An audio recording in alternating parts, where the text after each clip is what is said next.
guys, welcome back to my channel, My Simple Remedies.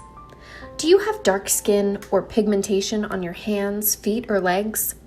Today, I'm going to share with you a natural and super effective orange peel scrub that will help you get rid of pigmentation from the first use. Most of us take care of our face, but often neglect to take care of our hands and legs.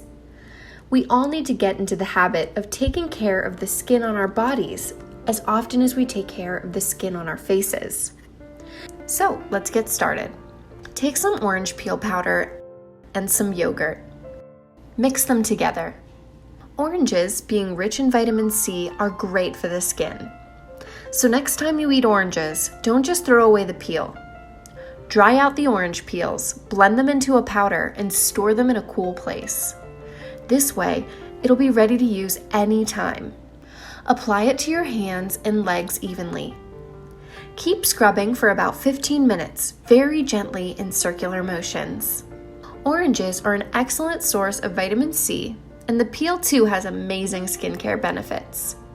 It helps to fight pigmentation, discoloration, and hyperpigmentation. The reason yogurt helps fade blemishes and corrects uneven pigmentation is because of its lactic acid content. Lactic acid removes the topmost layer of the skin, which promotes the growth of new skin cells. This effectively reduces the appearance of pigmentation. After a good scrubbing massage, wash it off with lukewarm water. You'll notice the difference right away. Use this remedy twice a week and you'll see amazing results every time you use it. I hope you enjoyed this video. Be sure to share it with your friends and subscribe to my channel. I'll see you in the next one. Bye-bye.